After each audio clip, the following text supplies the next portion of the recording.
we'll get back to you. Coming out of once you graduated Oklahoma State, you went undrafted in the NFL, correct? Correct. Do you sit there and watch the draft kind of thinking maybe there's a shot I'll get a phone call that day? I knew I should have got drafted. I still think I should have got drafted. But I knew I was like a day three guy. I was like, round 4 through 7. So I knew that was going to be my day. And so I just waited, and I got a few phone calls the day of, but nothing went through, and just watched the draft and watch everyone get picked, and What's that like, sitting with your entire family? I would imagine, and then watching. I mean, because that last day is a long day. Oh, it is definitely. It's got to be grueling, right? It is. It sucks. There's no way to put around it. I mean, it sucks. You got your whole family there, and you're sitting there on the couch just watching TV, watching the draft for hours on end. Got your phone next to you, turned on loud, just waiting for a call, and you put in a lot of work and a lot of hours to get to there, and everyone envisions himself, a football player getting drafted.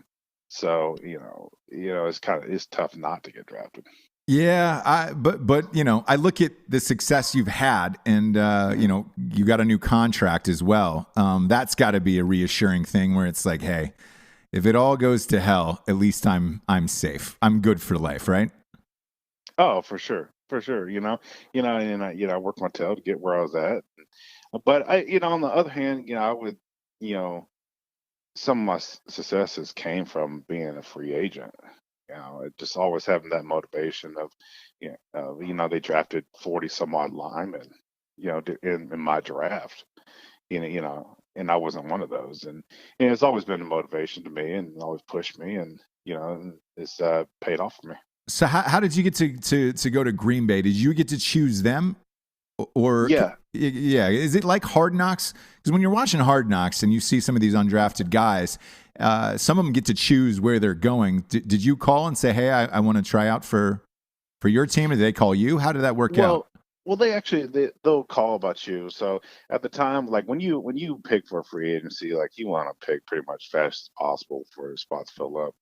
So at the time, immediately it was between Green Bay and Cincinnati, and my agent was like, "Look," he's like, "if you go to Green Bay, he's like, it's gonna look good on your resume, and if it doesn't work out, you're most likely gonna have a shot somewhere else." Okay. So I was like, "Cool, sounds good." I did go on a pre-draft visit here, and I did like Green Bay a lot. Now I did want to go to Green Bay, and so yeah. Yeah, because I mean, look, I'm a Falcons guy, NFL wise, diehard Falcons guy, but we don't have exactly the best fans. Where Green Bay, you can honestly say they have the best fans in the NFL, probably. Oh, for sure. And the crazy thing is they're everywhere. Like no matter where you go or who there's always a Green Bay fan somewhere in someone's family or a friend of a friend. But they're everywhere. Everywhere. I went to the NFC divisional playoffs to the game to get to the Super Bowl. You played in it, I believe, in Atlanta in the Georgia Dome. Yeah. Oh, yeah. So I was there at that game, and in my it was lower level. I had great seats. It was all Packers fans. It was like a smattering of us Falcons fans, and I was like, God bless it. And the game started. I didn't think that we would win that handily, but when the game started, I mean, your fans still stayed till the end, and it wasn't a close game. No, that was a blowout. That was a beating. It was one of those bad ones where Atlanta was rolling, and we had all kinds of guys that got hurt and stuff, and but yeah, there's a lot of them. They're good fans.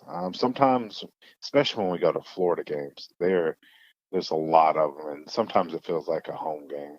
Oh, I'm sure. Because that you look at Jacksonville, Tampa, and then Miami. They've never been able to put a good fan base together in those cities for whatever reason. Oh, true. Especially when we went to Miami about actually 4 years ago, my rookie year, and it was crazy because it was one of my first away games, and when we run out of the tunnel, I'm expecting we come out, we get booed and everything like usual. Right. We come out of the stadium just like roaring for us. I was like, what's going on here? This is crazy. And that's when I kind of figured out that all right, we've got some pretty good fans. Yeah. Because I've been to, I went to a Miami game years ago, and I've been to Tampa, and I've actually been to all three. I've been to all three stadiums, and it's the same. Jacksonville, you can hear people's conversations on the other side of the stadium. That's true. That's true. Man, maybe not after this year. Like maybe they'll get some fans in there after this last showing, but yeah, I doubt it. It's just it's an older community that lives there, so I don't see Yeah, Jacksonville's got an older vibe to it, where it's St. Augustine and the alligators and you have a lot of retirees in Florida, and this is my theory on why their sports teams have zero fan base. Same with Miami, where it's like Miami is obviously a big Latino community and Cuban and whatever. They didn't really grow up on football. So trying to lure them in to see the Dolphins play, it would take a great team again, like Marino and those guys. And this year, they look the worst they've ever looked on paper right now. Oh yeah. Tampa Bay is a different story, where you still have some spring breakers and young people there, but it's kind of like James Franco in Spring Break, where it's like there's an element where you might still get stabbed in the parking lot in Tampa Bay. Yeah, there is. But it's still a little sketchy. Yeah, a little sketchy, but the team they're putting out on the field is at least looking decent, where it's like, all right, Winston's all right. Mike Evans is one of the best in the league. So they might be able to pull it together, I think. But Florida as a whole, I just don't ever see them being like a sexy, destination for players. Players like they love living in Miami. But sure. Yeah. But as far as like Jacksonville goes, that's not the hot spot where you're like, man, I really want to settle down in Jacksonville and go to the alligator farm. Oh yeah, definitely. Definitely, I think you got it right on the spot there. Yeah. I had Jalen Ramsey on the show a couple weeks ago from Jacksonville. Great guy, and I was asking him about the upcoming draft. Do you sit around and get excited, with a party and everything like you used to as a kid still, and watch the draft? No party. I always watch the draft.